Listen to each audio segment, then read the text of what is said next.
ಎಲ್ಲರಿಗೂ ನಮಸ್ಕಾರ. ಎಂ.ಎನ್.ಡಿ ಲಾಯರ್ ಚಾನೆಲ್ಗೆ ಸ್ವಾಗತ. ನಾನು ನಿಮ್ಮ ಅಡ್ವೊಕೇಟ್ ಎಂ.ಎನ್.ಡಿ. ಸ್ನೇಹಿತರೆ, ಇವತ್ತು ಒಂದು ಮುಖ್ಯವಾದ ಕಾನೂನಿನ ವಿಚಾರವನ್ನು ತಮ್ಮ ಮುಂದೆ ಮಂಡಿಸೋದಕ್ಕೆ ನಾನು ಬಂದಿದ್ದೇನೆ. ಆ ಕಾನೂನಿನ ವಿಚಾರ ಏನು ಅಂತಂದ್ರೆ, ಸುಪ್ರೀಂ ಕೋರ್ಟ್ ಇತ್ತೀಚೆಗೆ ಪ್ರವೀಣ್ ಕುಮಾರ್ ಜೈನ್ ವರ್ಸಸ್ ಅಂಜು ಜೈನ್ ರವರ ಪ್ರಕರಣದಲ್ಲಿ ಜೀವನಾಂಶವನ್ನು ನಿರ್ಧರಿಸತಕ್ಕಂತ ಒಂದು ಸಂದರ್ಭದಲ್ಲಿ, ಅಂದರೆ ವಿಚ್ಛೇದನದ ಪ್ರಕರಣಗಳಲ್ಲಿ ಜೀವನಾಂಶವನ್ನು ನಿರ್ಧರಿಸತಕ್ಕಂತ ಸಂದರ್ಭದಲ್ಲಿ ಯಾವ ಮಾರ್ಗಸೂಚಿ ನಿಯಮಗಳನ್ನು ಅನುಸರಿಸಬೇಕು, ಯಾವ ಸೂಚನೆಗಳು ಅಥವಾ ಮಾರ್ಗದರ್ಶನದ ಆಧಾರದ ಮೇಲೆ ಜೀವನಾಂಶವನ್ನ ನಿರ್ಧರಿಸಬೇಕು ಎಂಬತಕ್ಕಂಥದನ್ನು ತಿಳಿಸಿಕೊಟ್ಟಿದೆ. ಆ ಅಂಶಗಳನ್ನು ಇಟ್ಕೊಂಡು ಇವತ್ತು ನಿಮ್ಮ ಮುಂದೆ ಆ ವಿಷಯವನ್ನ ಪ್ರಸ್ತಾಪ ಮಾಡೋದಕ್ಕೆ ಬಂದಿದ್ದೇನೆ.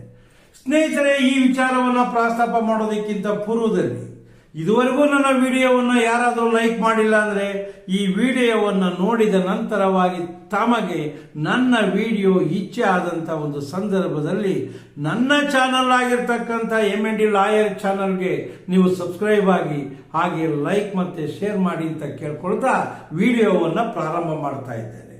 ಸ್ನೇಹಿತರೆ, ನಿಮ್ಗೆಲ್ಲ ಚೆನ್ನಾಗಿ ಗೊತ್ತಿದೆ, ಇತ್ತೀಚೆಗೆ ವಿಚ್ಛೇದನದ ಪ್ರಕರಣಗಳು ಹೆಚ್ಚಾಗ್ತಾ ಇದ್ದಾವೆ.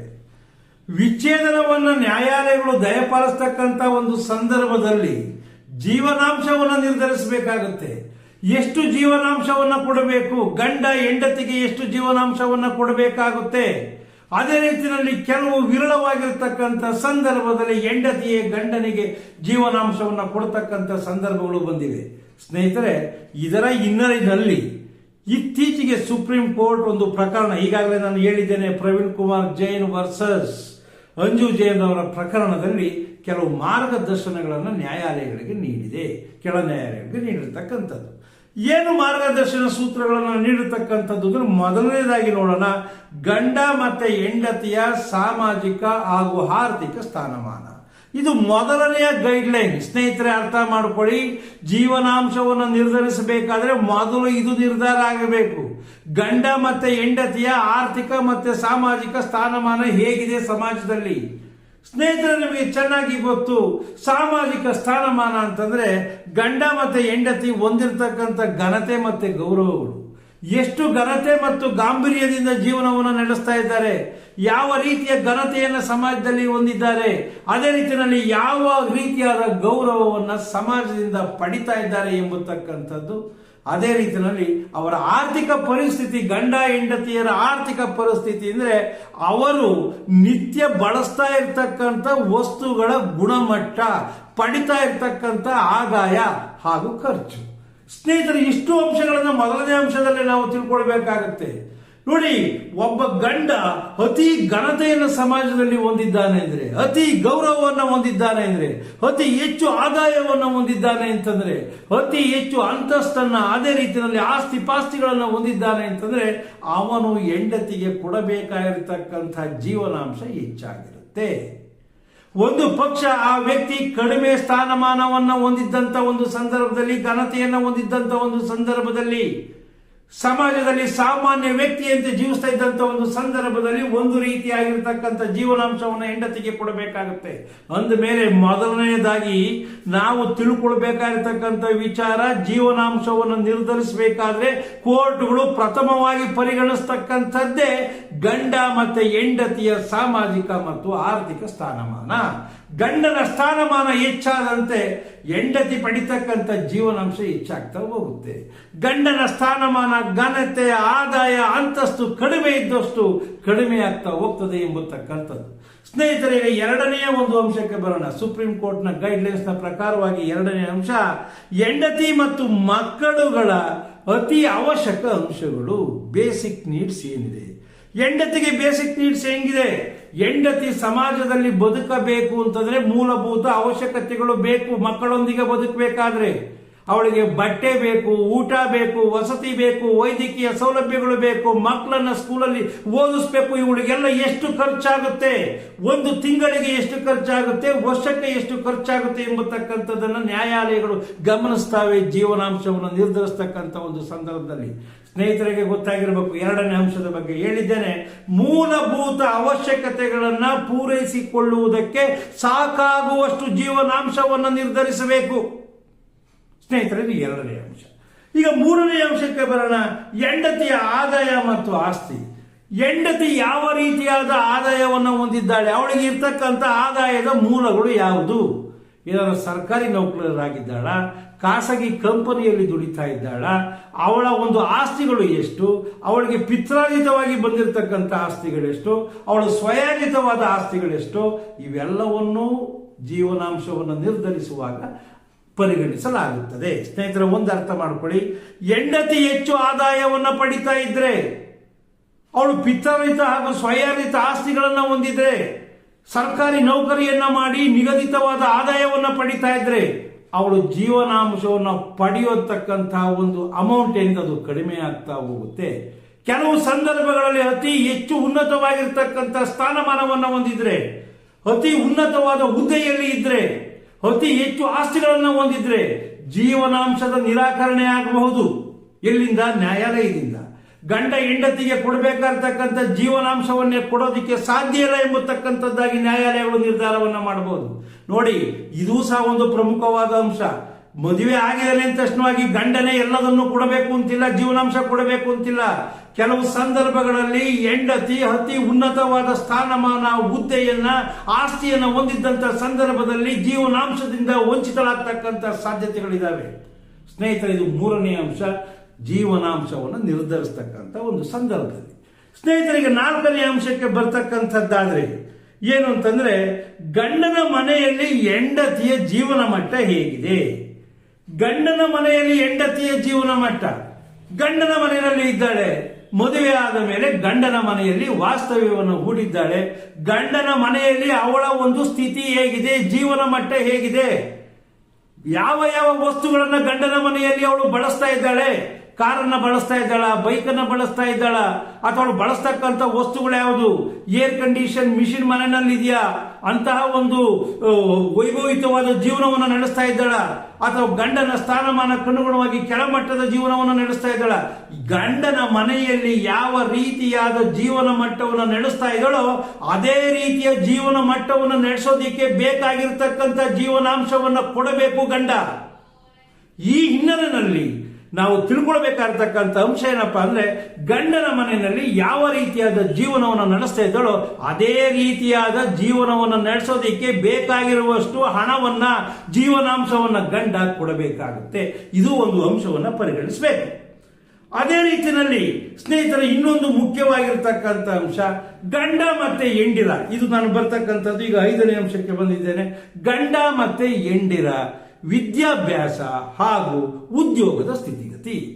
ಗಂಡ ಏನನ್ನ ಓದಿದ್ದಾನೆ, ಹೆಂಡತಿ ಏನನ್ನ ಓದಿದ್ದಾಳೆ.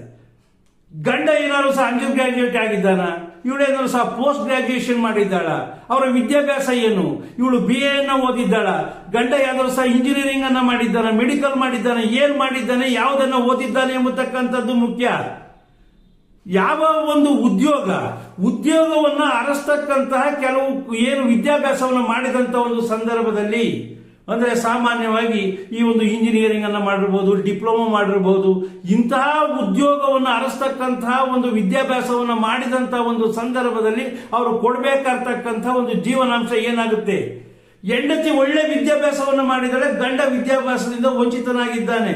ಅಂತಹ ಒಂದು ಸಂದರ್ಭದಲ್ಲಿ ಉನ್ನತ ವಿದ್ಯಾಭ್ಯಾಸವನ್ನ ಹೊಂದಿದಂತ ಹೆಂಡತಿ ಪಡಿತಕ್ಕಂಥ ಜೀವನಾಂಶದ ಪ್ರಮಾಣ ಕಡಿಮೆಯಾಗುತ್ತೆ.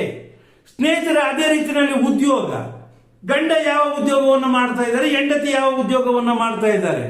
ಗಂಡ ಏನಾದ್ರು ಸರ್ಕಾರಿ ನೌಕರಲ್ಲಿದ್ದಾನ, ಖಾಸಗಿ ನೌಕರಿಯನ್ನು ಹೊಂದಿದ್ದಾನೆ. ಹೆಂಡತಿ ಯಾವ ಉದ್ಯೋಗ ಮಾಡ್ತಿದ್ದಾಳೆ, ಅವಳು ಏನಾದ್ರು ಸರ್ಕಾರಿ ನೌಕರಲ್ಲಿದ್ದಾಳ, ಖಾಸಗಿ ನೌಕರಳಾಗಿದ್ದಾಳ, ಅಥವಾ ಯಾವ್ದಾದ್ರು ಸಹ ಸ್ವಂತವಾದ ಉದ್ಯೋಗವನ್ನ ಅಥವಾ ವ್ಯವಹಾರವನ್ನ ನಡೆಸ್ತಾ ಇದ್ದಾಳ, ಅವನು ನಡೆಸ್ತಾ ಇದ್ದಾನೆ. ಇವೆಲ್ಲ ಅಂಶಗಳನ್ನು ಪರಿಗಣಿಸ್ತಾರೆ.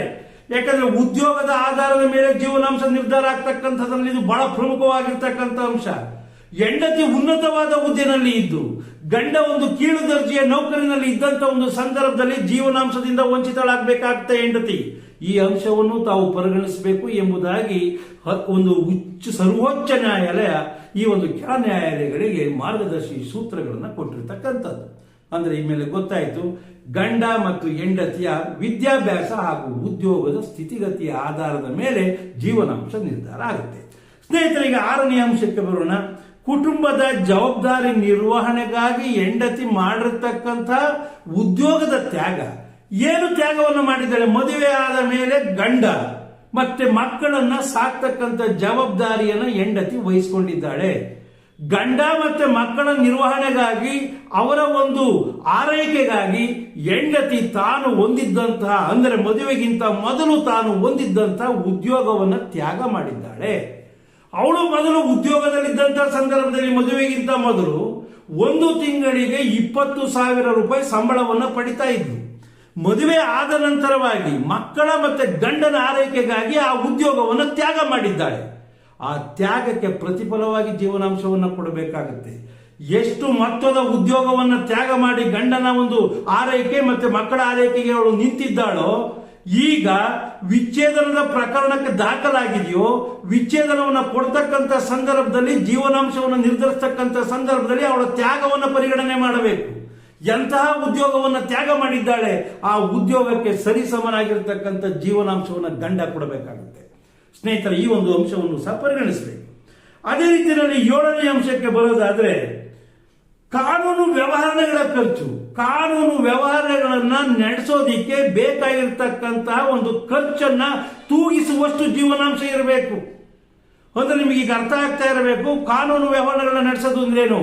ಹೆಂಡತಿ ಗಂಡನ ಮೇಲೆ ಒಂದು ವಿಚ್ಛೇದನಕ್ಕಾಗಿ ಅರ್ಜಿಯನ್ನು ಸಲ್ಲಿಸಬೇಕು, ಲಾಯರ್ ಫೀಸ್ ಅನ್ನ ಕೊಡಬೇಕು, ಅದೇ ರೀತಿಯಲ್ಲಿ ಕೋರ್ಟ್ ಫೀಸ್ ಅನ್ನ ಕೊಡಬೇಕು, ಬರಬೇಕು, ಹೋಗಬೇಕು, ವ್ಯವಹಾರವನ್ನು ನಡೆಸೋದಿಕ್ಕೆ ಬೇಕಾಗಿರ್ತಕ್ಕಂಥ ಎಲ್ಲಾ ಖರ್ಚುಗಳನ್ನು ತೂಗಿಸುವಷ್ಟು ಜೀವನಾಂಶವನ್ನ ಕೆಳ ನ್ಯಾಯಾಲಯಗಳು ಆರ್ಡರ್ ಮಾಡಬೇಕು, ಆದೇಶವನ್ನ ಮಾಡಬೇಕು ಅಂತ ಮಾರ್ಗದರ್ಶಿ ಸೂಚನೆಯಲ್ಲಿ ಹೇಳಲಾಗಿದೆ. ಸ್ನೇಹಿತರೆ, ಇದು 7ನೇ ಅಂಶ. ಈಗ ನಾನು ಕೊನೆಯ ಅಂಶಕ್ಕೆ ಬರ್ತಾ ಇದ್ದೇನೆ. ಗಂಡನ ಜವಾಬ್ದಾರಿ ಅತಿ ಮುಖ್ಯವಾಗಿರ್ತಕ್ಕಂತಹ ಒಂದು ಗೈಡ್ಲೈನ್. ಕೇವಲ ಬರೀ ಗಂಡನ ಸಂಬಳ ಹೆಂಡತಿಗೆ ಜೀವನಾಂಶವನ್ನು ಕೊಡೋದಿಕ್ಕೆ ಮಾತ್ರ ಸೀಮಿತವಾಗಿಲ್ಲ. ಗಂಡನಿಗೆ ಸಮಾಜದಲ್ಲಿ ಅನೇಕ ಜವಾಬ್ದಾರಿಗಳಿದೆ. ಏನ್ ಜವಾಬ್ದಾರಿ ಇದೆ? ತಂದೆ ತಾಯಿಯನ್ನ ಆರೈಕೆ ಮಾಡತಕ್ಕಂಥ ಜವಾಬ್ದಾರಿ ಇದೆ. ಅವರಿಗೆ ವೈದ್ಯಕೀಯ ವೆಚ್ಚಗಳು ಬರ್ತಾ ಇದೆ. ವಯಸ್ಸಾಗಿರ್ತಕ್ಕಂಥ ವೃದ್ಧ ತಂದೆಗಳ ಆರೈಕೆಗಾಗಿ ಅವನು ಅನೇಕ ರೀತಿಯಲ್ಲಿ ಹಣವನ್ನು ವ್ಯಯ ಮಾಡಬೇಕಾಗಿದೆ. ಅದೇ ರೀತಿಯಲ್ಲಿ ಅಕ್ಕ ತಂಗಿಯರನ್ನ ಅವನು ತನ್ನ ಒಂದು ತವರು ಮನೆಗೆ ಬಂದಂತ ಒಂದು ಸಂದರ್ಭದಲ್ಲಿ ಅವರಿಗೆ ಅವರ ಆರೈಕೆಯನ್ನ ಮಾಡಬೇಕು, ಅವರಿಗೆ ಆಶ್ರಯವನ್ನ ಕೊಡಬೇಕು. ಕೆಲವು ಸಂದರ್ಭದಲ್ಲಿ ಗಂಡನನ್ನ ಬಿಟ್ಟು ಬಂದಿರತಕ್ಕಂತ ಒಬ್ಬ ಅಕ್ಕ ತಂಗಿಯರಿಗೆ ಮನೆಯಲ್ಲಿ ಆಶ್ರಯ ಕೊಡಬೇಕಾಗುತ್ತೆ. ಅನೇಕ ಜವಾಬ್ದಾರಿಗಳನ್ನ ಗಂಡ ಹೊತ್ತಿದ್ದಾನೆ. ಕೇವಲ ಹೆಂಡತಿ ಒಬ್ಬಳೇ ಜವಾಬ್ದಾರಿ ಅಲ್ಲ, ಮಕ್ಕಳಷ್ಟೇ ಜವಾಬ್ದಾರಿ ಅಲ್ಲ. ಅವರಿಗೆ ಅಕ್ಕ ತಂಗಿಯರಿದ್ದಾರೆ, ಅಂದ್ರೆ ಸೋದರಿಯರಿದ್ದಾರೆ, ವೃದ್ಧ ವಯಸ್ಸ ತಂದೆ ತಾಯಿಗಳಿದ್ದಾರೆ. ಅವರುಗಳೆಲ್ಲವನ್ನೂ ಆರೈಕೆ ಮಾಡಬೇಕು. ಬರ್ತಕ್ಕಂಥ ಸಂಬಳವೆಲ್ಲ ಹೆಂಡತಿಗೆ ಜೀವನಾಂಶ ಕೊಡೋದಿಕ್ಕಲ್ಲ, ಅವರ ಆರೈಕೆ ಮಾಡೋದಿಕ್ಕೆ ಏನು ಮಾಡಬೇಕು? ಅವರ ಆರೈಕೆಯನ್ನು ಪರಿಗಣಿಸಬೇಕು. ಅವರಿಗಿರ್ತಕ್ಕಂಥ ಸಾಮಾಜಿಕ ಜವಾಬ್ದಾರಿಗಳನ್ನು ಪರಿಗಣಿಸಬೇಕು ಅಂತ ಹೇಳಿ ಈ ಮಾರ್ಗದರ್ಶಿ ಸೂಚನೆಗಳು ಹೇಳ್ತಾ ಇರ್ತಕ್ಕಂಥದ್ದು. ಇದು ಸರ್ವೋಚ್ಚ ನ್ಯಾಯಾಲಯ ಹೊರಡಿಸಿರ್ತಕ್ಕಂಥ ಮಾರ್ಗದರ್ಶಿ ಸೂಚನೆಗಳು ಒಂದು ವಿಚ್ಛೇದನದ ಪ್ರಕರಣದಲ್ಲಿ ಹೆಂಡತಿಗೆ ಎಷ್ಟು ಜೀವನಾಂಶವನ್ನ ಕೊಡಬೇಕು ಎಂಬತಕ್ಕಂಥದ್ದು ನಿರ್ಧಾರವಾಗಬೇಕಾದ್ರೆ ನೋಡಿ, ಇವೆಲ್ಲಾ 8 ಅಂಶಗಳನ್ನು ಸಹ ಕೂಲಂಕುಷವಾಗಿ ಪರಿಗಣಿಸಿ, ಕೂಲಂಕುಷವಾಗಿ ಅದನ್ನು ಅಧ್ಯಯನ ಮಾಡಿ ನ್ಯಾಯಾಲಯಗಳು ಜೀವನಾಂಶವನ್ನು ನಿರ್ಧರಣೆಯನ್ನ ಮಾಡಬೇಕು. ನೋಡಿ, ಇವೆಲ್ಲಾ ಅಂಶಗಳನ್ನು ಪರಿಗಣಿಸಬೇಕು. ಸ್ನೇಹಿತರಿಗೆ, ನಿಮ್ಗೆಲ್ಲರಿಗೂ ಸಹ ಗೊತ್ತಿದೆ, ಜೀವನಾಂಶವನ್ನು ಪಡಿತಕ್ಕಂಥದ್ದು ಅತಿ ಸುಲಭವಾಗಿರ್ತಕ್ಕಂಥ ಕೆಲಸ ಅಲ್ಲ. ಮೊದಲೆಲ್ಲ ಸರಳವಾಗಿ ಕೆಲಸ ಇತ್ತು, ಇವತ್ತು ಇವೆಲ್ಲ ಸಹ ಸರಳ ಅಲ್ಲ. ನ್ಯಾಯಾಲಯಗಳು ಏನು ಇನ್ವೆಸ್ಟಿಗೇಷನ್ ಮಾಡೋದಿಕ್ಕೆ ಹೋಗಲ್ಲ. ಈ ಒಂದು ನ್ಯಾಯಾಲಯಗಳು ಏನ್ ಮಾಡ್ತವೆ ಅಂದ್ರೆ ಅವನ ಆಸ್ತಿ ಮತ್ತೆ ಹೊಣೆಗಾರಿಕೆಗಳ ಒಂದು ಅಫಿಡವಿಟ್ ಅನ್ನು ತೆಗೆದುಕೊಳ್ತವೆ. ಏನೆಲ್ಲ ಆಸ್ತಿ ಇದೆ, ಅವನ ಹೊಣೆಗಾರಿಕೆಗಳು ಏನಿದ್ದಾವೆ, ಆದಾಯ ಎಷ್ಟಿದೆ, ಆಸ್ತಿ ಎಷ್ಟಿದೆ, ಅಂತಸ್ತು ಎಷ್ಟಿದೆ, ಗಂಡನು ಅಫಿಡವಿಟ್ ಅನ್ನು ಸಲ್ಲಿಸಬೇಕು, ಹೆಂಡತಿಯ ಅಫಿಡವಿಟ್ ಅನ್ನು ಸಲ್ಲಿಸಬೇಕು, ಪ್ರಮಾಣ ಮಾಡಿ ಅದನ್ನು ಸಲ್ಲಿಸಬೇಕಾಗಿರ್ತಕ್ಕಂಥದ್ದು. ಅಂತ ಪ್ರಮಾಣ ಪತ್ರಗಳ ಆಧಾರದ ಮೇಲೆ ಹೆಂಡತಿ ಮತ್ತೆ ಗಂಡನಿಗೆ ಅಥವಾ ಗಂಡನಿಂದ ಹೆಂಡತಿಗೆ ಎಷ್ಟು ಜೀವನಾಂಶವನ್ನು ಕೊಡಬೇಕು ಎಂಬತಕ್ಕಂಥದ್ದು ನಿರ್ಧಾರ ಆಗುತ್ತೆ. ಪ್ರತಿಯೊಂದು ಅಂಶವನ್ನು ಕೂಲಂಕುಷವಾಗಿ ಅಫಿಡವಿಟ್ ಅಲ್ಲಿ ಪ್ರಮಾಣ ಪತ್ರದಲ್ಲಿ ನಮೂದಿಸಿರಬೇಕು. ಎಷ್ಟು ಆಸ್ತಿ ಇದೆ, ಯಾವ ಉದ್ಯೋಗವನ್ನ ಮಾಡ್ತಿದ್ಯಾ, ನಿನ್ನ ಖರ್ಚುಗಳೆಷ್ಟು, ನೀನು ಫ್ಯಾನ್ ಅನ್ನ ಬಳಸ್ತಾ ಇದೆಯಾ, ರೆಫ್ರಿಜರೇಟರ್ ಅನ್ನ ಬಳಸ್ತಾ ಇದೆಯಾ, 2 ವೀಲರ್ ಅನ್ನ ಬಳಸ್ತಾ ಇದೆಯಾ, ಕಾರ್ ಅನ್ನ ಏನಾದ್ರೂ 4 ವೀಲರ್ ಅನ್ನ ಬಳಸ್ತಾ ಇದೆಯಾ, ನಿಮ್ಮ ಮನೆಯಲ್ಲಿ ಟಿವಿ ಇದೆಯಾ, ನಿನ್ನ ಫೋನ್ ಬಿಲ್ ಎಷ್ಟು ಬರುತ್ತೆ, ತಿಂಗಳಿಗೆ ನಿನ್ನ ಒಂದು ವೈಯಕ್ತಿಕ ವೆಚ್ಚಕ್ಕೆ ಎಷ್ಟು ಬೇಕಾಗುತ್ತೆ, ಪರ್ಸನಲ್ ಖರ್ಚಿಗೆ ಎಷ್ಟು ಬೇಕಾಗುತ್ತೆ, ಈ ಎಲ್ಲಾ ಅಂಶಗಳನ್ನು ಅಫಿಡವಿಟ್ ಅಲ್ಲಿ ನಾವು ಏನ್ ಮಾಡಬೇಕು? ನಮೂದು ಮಾಡಬೇಕು. ನಮೂದು ಮಾಡಿದ ನಂತರ ಗಂಡ ಮತ್ತೆ ಹೆಂಡತಿಯ ಎಲ್ಲಾ ಅಂಶಗಳನ್ನು ಕೂಲಂಕುಷವಾಗಿ ಪರಿಶೀಲನೆ ಮಾಡಿ ನ್ಯಾಯಾಲಯಗಳು ಜೀವನಾಂಶವನ್ನ ಆದೇಶಿಸುತ್ತವೆ. ಸ್ನೇಹಿತರೆ, ಆದ್ರಿಂದ ನೀವೆಲ್ಲರೂ ತಿಳ್ಕೊಳ್ಬೇಕು, ಜೀವನಾಂಶವನ್ನ ಪಡಿತಕ್ಕಂಥದ್ದು ಅತಿ ಸರಳವಾಗಿರ್ತಕ್ಕಂಥ ಕೆಲಸವಲ್ಲ. ಜೀವನಾಂಶ ಎಂಬತಕ್ಕಂಥದ್ದು ಕೇವಲ ವಿಚ್ಛೇದನ ಪ್ರಕರಣಗಳಿಗೆ ಅಷ್ಟೇ ಸೀಮಿತವಾಗಿರದೆ ಕೆಲವು ಸಂದರ್ಭದಲ್ಲಿ ಮೇಂಟೆನೆನ್ಸ್ ಪ್ರಕರಣಗಳಿಗೂ ಸಹ ಇದು ಅನ್ವಯ ಆಗುತ್ತೆ. ಅಂದ್ರೆ ಡಿವಿ ಆಕ್ಟ್ ಮೇಲೆ, ಡೊಮೆಸ್ಟಿಕ್ ವೈಲೆನ್ಸ್ ಆಕ್ಟ್ ಮೇಲೆ, ಅಥವಾ ಇನ್ಯಾವುದೋ ಒಂದು CRPC ಸೆಕ್ಷನ್ ಅಂಡರ್ನಲ್ಲಿ ಜೀವನಾಂಶವನ್ನು ಪಡೆಯೋದಿಕ್ಕೆ ಅರ್ಜಿಯನ್ನು ಸಲ್ಲಿಸಿರ್ತಕ್ಕಂಥ ಹೆಂಡತಿ ಅಥವಾ ಗಂಡ, ಈ ಎಲ್ಲಾ ಅಂಶಗಳನ್ನು ನ್ಯಾಯಾಲಯ ಪರಿಶೀಲನೆ ಮಾಡಿ ಜೀವನಾಂಶವನ್ನು ನಿರ್ಧಾರ ಮಾಡ್ತವೆ ಅಂತ ಹೇಳ್ತಾ ಈ ವಿಡಿಯೋವನ್ನು ಮುಗಿಸ್ತಾ ಇದ್ದೇನೆ. ಈ ವಿಡಿಯೋವನ್ನು ಮಾಡ್ತಕ್ಕಂಥದ್ರ ಪ್ರಮುಖವಾಗಿರತಕ್ಕಂಥ ಉದ್ದೇಶ ಜನಸಾಮಾನ್ಯರಿಗೆ ಕಾನೂನು ಸರಳವಾಗಿ ಅರ್ಥ ಆಗಲಿ, ನಾಡಿನ ಕಾನೂನನ್ನು ನಾಡಿನ ಜನರಿಗೆ ಸರಳವಾಗಿ ಅರ್ಥೈಸ್ತಕ್ಕಂಥದ್ದೇ ನಮ್ಮ ಉದ್ದೇಶ ಅಂತ ಹೇಳ್ತಾ ಈ ವಿಡಿಯೋವನ್ನು ಮುಗಿಸ್ತಾ ಇದ್ದೇನೆ. ಜೈ ಹಿಂದ್, ಜೈ ಕರ್ನಾಟಕ.